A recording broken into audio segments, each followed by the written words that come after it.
1971 America का एक छोटा सा गांव, एक पुराना फार्म हाउस और एक फैमिली जिनकी जिंदगी उस घर में जाने के बाद कभी नॉर्मल नहीं रही। आज जिस मूवी को दुनिया द कॉन्जरिंग के नाम से जानती है, उसके पीछे एक ऐसी रियल कहानी छुपी है जिसे सुनकर आज भी लोग कांप उठते हैं। इस कहानी में है एक हॉन्टेड घर, एक श्रापित औरत की कहानी और पैरानॉर्मल इन्वेस्टिगेटर्स एड वॉरेन और लोरेन वॉरेन का सबसे डेंजरस केस।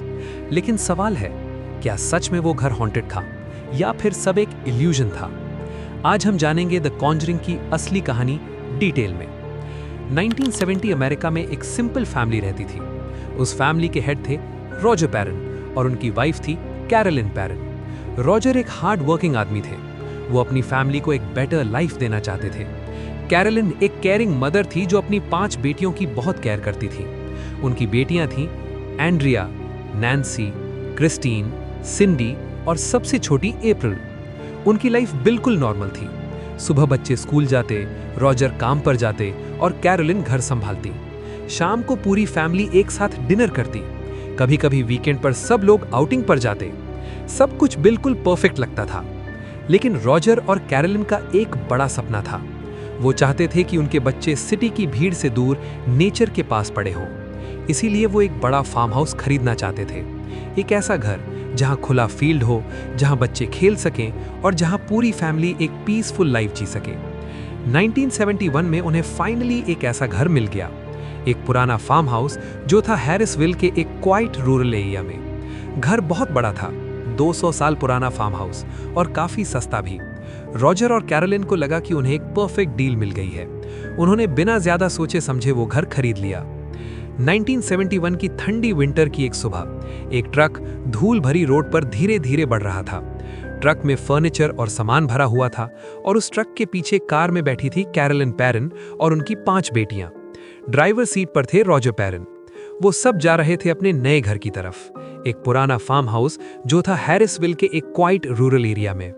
जब गाड़ी उस घर के सामने रुकती है तो सबसे पहले बच्चियां कार से बाहर निकलती हैं। उनके सामने खड़ा था एक बड़ा सा फार्म हाउस, सफेद रंग की दीवारें, पुरानी लकड़ी की खिड़कियां और चारों तरफ खुला फील्ड। बच्चियां एक्साइटेड थीं। उन्हें लगा कि ये जगह परफेक्ट है। लेकिन कैरोलिन को अंदर ही अंदर एक अजीब सी फीलिंग आ रही थी, जैसे कोई उन्हें देख रहा हो। रॉजर ने घर का मेन डोर खोला। दरवाजा खुलते ही एक पुरानी लकड़ी की क्रीकिंग साउंड आई। घर के अंदर ठंडी हवा और पुरानी स्मेल थी। अंदर सब जगह डस्ट और पुराना फर्नीचर था। रॉजर मुस्कुराकर बोला, थोड़ा सा काम करना पड़ेगा, फिर ये घर परफेक्ट हो जाएगा। सब लोग मिलकर घर साफ करने लगे। बच्चियां अलग अलग रूम्स एक्सप्लोर करने लगी। तभी उन्होंने नोटिस किया, इस घर में बहुत सारे रूम्स और हिडन कॉर्नर्स थे, जैसे पुराना बेसमेंट, एटिक, छोटे सीक्रेट डोर्स और सबसे अजीब बात, बेसमेंट का दरवाजा बंद था। कैरोलिन ने रॉजर से पूछा, ये बेसमेंट क्यों बंद है? रॉजर ने हैंडल घुमाकर देखा, दरवाजा खुल गया। जैसे ही वो बेसमेंट का दरवाजा खोलते हैं, नीचे से ठंडी हवा का झोंका आता है। बेसमेंट बिल्कुल अंधेरा था। रॉजर ने टॉर्च जलाई और धीरे धीरे सीढ़ियां उतरने लगा। बेसमेंट में पुराने टूल्स, रस्टेड फर्नीचर और अजीब पुरानी चीजें पड़ी थीं। कैरोलिन को वो जगह बिल्कुल पसंद नहीं आई। उसने तुरंत कहा, इस दरवाजे को बंद ही रहने दो। उस वक्त किसी को नहीं पता था कि आने वाले सालों में इसी बेसमेंट से सबसे ज्यादा अजीब चीजें होने वाली थीं। शाम हो चुकी थी। पूरा घर थोड़ा सा साफ हो चुका था। फैमिली ने पहली बार अपने नए घर में डिनर किया। सब थके हुए थे, इसलिए जल्दी सो गए। लेकिन रात के करीब 1 बजे कैरोलिन अचानक जाग गई। उसे लगा जैसे किसी ने उसका नाम फुसकारा हो, कैरोलिन। वो तुरंत उठकर बैठ गई। रूम बिल्कुल साइलेंट था। उसने सोचा शायद सपना होगा, लेकिन फिर उसने एक और चीज नोटिस की। रूम का क्लॉक रुक चुका था। टाइम था 3:07 AM। उसने क्लॉक को ठीक किया और वापस सो गई। अगली सुबह कैरोलिन किचन में गई। उसने देखा किचन का ब्रूम अपनी जगह से मूव हुआ था। उसने सोचा शायद किसी बच्ची ने किया होगा, लेकिन सब ने मना कर दिया। फिर उसने नोटिस किया किचन फ्लोर पर एक छोटा सा डस्ट का पाइल था, जैसे किसी ने झाड़ू लगाया हो, लेकिन घर में किसी ने झाड़ू नहीं लगाया था। उस दिन से घर में छोटी छोटी स्ट्रेंज चीजें होने लगी। दरवाजे खुद खुलना, फुटस्टेप्स की आवाज, चीजें अपनी जगह से मूव होना। पहले पहले फैमिली ने इन सब चीजों को इग्नोर कर दिया। उन्हें लगा शायद पुराना घर है, इसीलिए आवाजें आती होंगी। लेकिन कुछ ही हफ्तों में घर का माहौल बदलने लगा और सबसे पहले नोटिस किया कैरोलिन पैरन ने। कभी कभी रात को कैरोलिन को घर के अंदर एक बहुत बुरी स्मेल आती थी, जैसे किसी चीज का मीट सड़ रहा हो। वो स्मेल कभी किचन में होती, कभी हॉलवे में और कभी उनके बेडरूम में। लेकिन जब वो चेक करती, वहां कुछ भी नहीं होता, सिर्फ एक अजीब सी ठंडी हवा। इसी के साथ घर में फुटस्टेप्स की आवाज भी आने लगी, रात के वक्त, जैसे कोई धीरे धीरे लकड़ी के फ्लोर पर चल रहा हो, कभी हॉलवे में, कभी सीढ़ियों पर।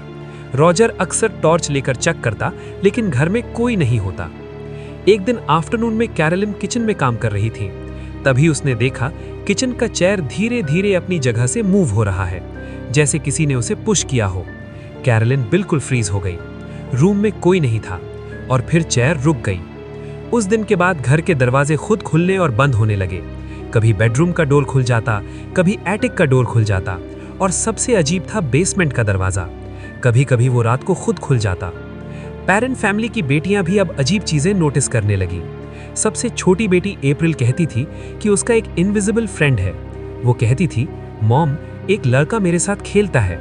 लेकिन जब कैरोलिन पूछती वो कहाँ है, अप्रैल सिर्फ एक खाली कॉर्नर की तरफ पॉइंट कर देती। एक और बेटी सिंडी को रात में अजीब सपने आने लगे। उसने एक दिन अपनी मॉम को बताया, मॉम, मुझे लगता है बेड के नीचे कोई रहता है। कैरोलिन ने बेड के नीचे चेक किया, लेकिन वहां कुछ नहीं था। एक रात सिंडी अचानक जोर से चिल्लाने लगी। पूरा घर उसकी आवाज से जाग गया। रॉजर और कैरोलिन तुरंत उसके रूम में भागे।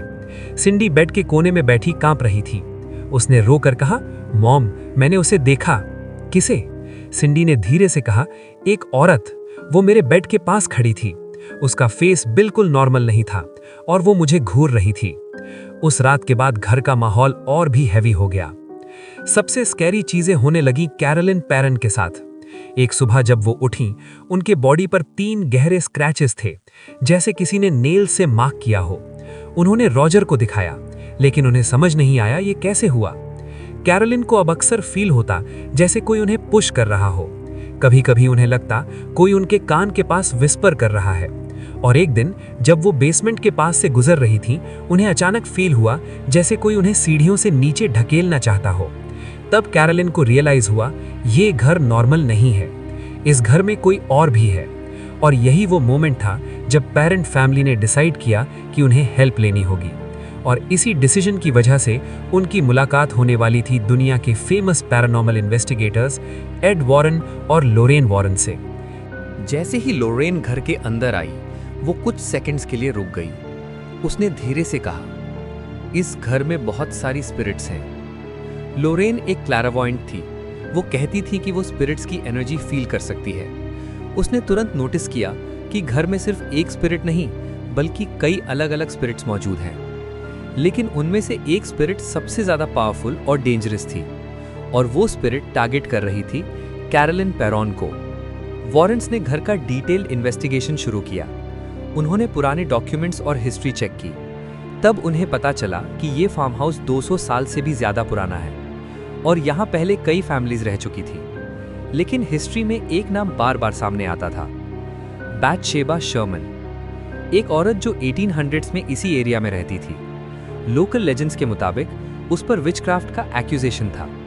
कहा जाता था कि उसने अपने बच्चे को सैक्रिफाइस किया था और मरने से पहले उसने श्राप दिया था, जो भी मेरी जमीन पर रहेगा उसकी जिंदगी बर्बाद हो जाएगी। ये सुनकर पैरन फैमिली और भी डर गई। वॉरेन्स ने घर में कैमरास और रिकॉर्डिंग डिवाइसेस लगाए। वो रात भर घर में रुककर एक्टिविटी ऑब्जर्व करते। कई बार उन्होंने स्ट्रेंज साउंड्स रिकॉर्ड किए, कभी फुटस्टेप्स, कभी डोर स्लैम होने की आवाज, कभी किसी के विस्पर करने जैसी साउंड। लेकिन सबसे डेंजरस मोमेंट अभी आना बाकी था। लोरेन को लग रहा था कि स्ट्रॉन्ग स्पिरिट से कांटेक्ट करना जरूरी है, इसलिए वॉरेन्स ने डिसाइड किया कि वो सेऑन्स करेंगे। सेऑन्स का मतलब होता है स्पिरिट से कांटेक्ट करने की रिचुअल। पूरा रूम डार्क कर दिया गया। टेबल के अराउंड सब लोग बैठ गए। बीच में कैंडल्स चल रही थी और रूम में एक हेवी साइलेंस था। सेऑन्स स्टार्ट होता है। लोरेन धीरे धीरे प्रेयर बोलती है और स्पिरिट्स को कांटेक्ट करने की कोशिश करती है। तभी अचानक कैरोलिन पैरन का बॉडी शेक होने लगता है। उसकी आंखें उलटने लगती हैं और उसकी आवाज बिल्कुल बदल जाती है, जैसे कोई और उसके थ्रू बोल रहा हो। रूम का माहौल सडनली बहुत हैवी हो जाता है। और फिर कैरोलिन की चेयर जमीन से थोड़ी सी ऊपर उठ जाती है। बच्चियां डरकर चिल्लाने लगती हैं। रॉजर पेरॉन शॉक में खड़ा रह जाता है। कैरोलिन एक अननोन लैंग्वेज में बोलने लगती है। लोरेन को लगता है कि कोई इविल स्पिरिट कैरोलिन को कंट्रोल कर रही है। सिचुएशन बहुत डेंजरस हो गई थी। रॉजर पेरॉन गुस्से में आ गए। उन्होंने तुरंत सेऑन्स रोक दिया और वॉरेन्स को घर से बाहर जाने को कहा। उस इंसिडेंट के बाद पेरॉन फैमिली का वॉरेन्स से कांटेक्ट कम हो गया, लेकिन फैमिली उस घर में रहना कंटिन्यू करती रही। उन्होंने उस घर में लगभग 10 साल गुजारे। धीरे धीरे एक्टिविटीज कम होने लगी।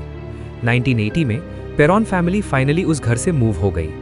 सालों बाद उनकी बेटी एंड्रिया कैरॉन ने अपने एक्सपीरियंसेस पर एक बुक लिखी और इसी रियल स्टोरी से इंस्पायर होकर बनी famous horror film the conjuring.